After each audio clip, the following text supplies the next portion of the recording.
வணக்கம் மக்களே, big பாஸோட third promo release ஆயிருக்கு. இந்த ப்ரோமோவில் பார்த்தீங்கன்னா ரீபேமெண்ட் டாஸ்க் ஒன்று வச்சுருக்காங்க. அந்த டாஸ்கில் பிக் பாஸ் வீட்டார் தோத்துட்டு அவங்களுக்கான பனிஷ்மெண்ட் நடந்திருக்கு. இதை பார்த்து சந்தோஷ குஷியில் என்ஜாய் பண்ணும் பூர்ணிமா அப்படின்றது தான் இந்த ப்ரோமோவில் காட்டப்படுகிறது.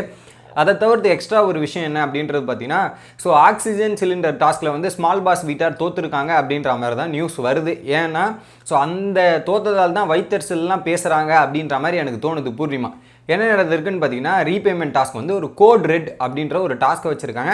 அதில் பாம்பை டிஃப்யூஸ் பண்ணுற மாதிரி சில டெக்னிக்ஸ் வச்சு அதை டிஃப்யூஸ் பண்ணணும் போல இருக்குது. அதில் ஒரு 3 பிளேயர் சூஸ் பண்ணி அதை ஆட வச்சுருக்காங்க.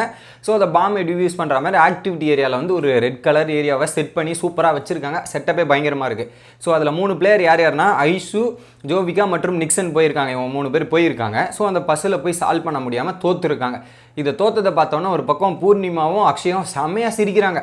அந்த கிச்சன் ஏரியாவிலேருந்து வயிறு குலுங்க சிரிச்சுட்டு அப்படியே இவங்களை வெறுப்பேற்றுறாங்க. ஒரு பக்கம் ஐஷு டல் ஆயாச்சு, அதுக்கப்புறம் ரவீனா, மணி எல்லாம் ஒரு பக்கம் சிரிக்கிறத பார்த்து கடுப்பாகிறாங்கன்னு ஒரு பக்கம் இருந்தாலும் மாயாகிட்ட போய் சொல்கிறாங்க, வைத்தறிச்சல் பிடிச்சவனுங்க இந்த டாஸ்க்கை தோத்துட்டானுங்க.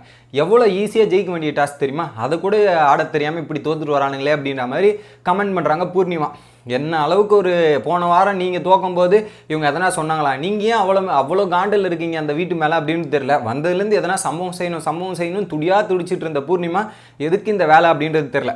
இன்னொரு பக்கம் வந்து அவங்கெல்லாம் ஒரே ட்ரெஸ்ஸு போட்டுட்ருக்கோம், எவ்வளோ ஆனந்தமாக இருக்குது தெரியுமா, அவ்வளோ சந்தோஷமாக இருக்குது தெரியுமா அப்படின்ற மாதிரி பேசிட்டு கடைசியில் சொல்கிறாங்க, எப்போவுமே 3 ட்ரெஸ்ஸு 4 ட்ரெஸ்ஸு மாற்றுவாங்கல்ல இவங்கெல்லாம், இன்றைக்கி நான் போடுறேன் அவங்க ஒரே ட்ரெஸ்ஸில் இருக்காங்க, நான் ஒரு நாளைக்கு 3 ட்ரெஸ்ஸு போட்டு அவங்கள கடுப்பேற்றி வெறுப்பேற்றி விட்றேன் அப்படின்ற மாதிரி ஒரு முடிவு எடுத்து பிக் பாஸ் வீட்டில் இருக்கவங்கள இரிட்டேட் பண்ணியே சாவடிக்கணுன்ற மாதிரி ஒரு பக்கம் முடிவு எடுத்திருக்காங்க பூர்ணிமா.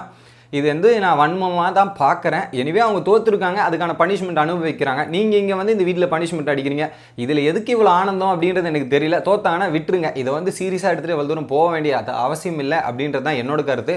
உங்களுக்கு